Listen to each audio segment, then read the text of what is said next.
Dear students, today we take past perfect tense uses when two works have completed. The first work has completed. In this sentence use past perfect tense, and the work which completed after first will be used past simple tense. कहने का मतलब जब दो कार्य किए जाते हैं और पहला जो कार्य होता है, पहले कार्य जो समाप्त होता है उससे पहले उस कार्य में पास्ट परफेक्ट टेंस यूज़ करेंगे, और जो कार्य बाद में कंप्लीट होता है उसमें पास्ट सिंपल यूज़ करेंगे. फॉर एग्जांपल इससे ये कह सकते हैं कि इसमें कुछ शब्द होते हैं जिनसे ये जुड़े होते हैं. These two sentences are joined with after, before, when, till, until. इन शब्दों से ये जुड़े रहते हैं.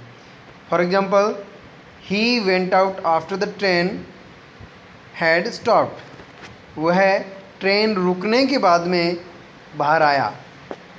यहाँ कह सकते हैं कि पहला जो कार्य है वो ट्रेन का रुकना है और दूसरा जो कार्य है वो है उसका बाहर आना.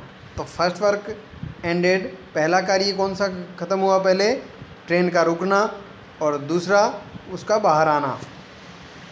सेकेंड यूजेज देखते हैं. In the indirect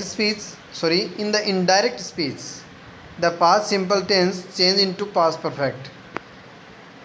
inverted comma में जो पास्ट सिंपल टेंस होता है उसको हम पास्ट परफेक्ट में बदलते हैं. For example he said to me he left the class. यहाँ लेफ्ट वर्ड है, इससे पता चल रहा है कि इन्वर्टेड कोमा में जो लेफ्ट है ये पास्ट सिंपल हो गया. और जब हमने इनडायरेक्ट किया तो आ जाएगा he told me that he had left.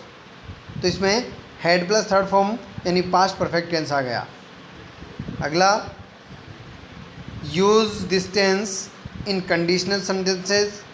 Conditional जो सेंटेंस होते हैं सशर्त वाक्य, उनमें भी यूज़ किया जाता है.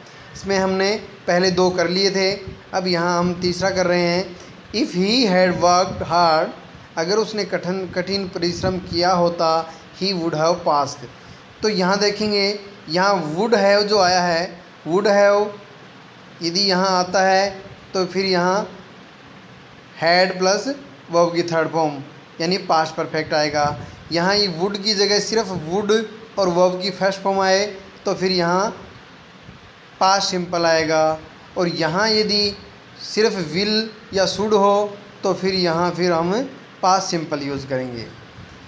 फोर्थ यूजेज है use this tense in the incomplete desires with wish, if only, as if, as though, as सुनर.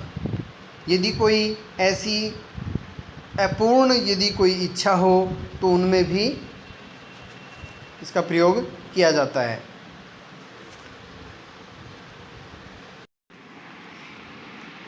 For example if only I had seen the thief means इसमें एक ऐसी इच्छा है कि वो उसकी ये कि वो उस चोर को देखना चाहता था लेकिन वो देख नहीं पाया.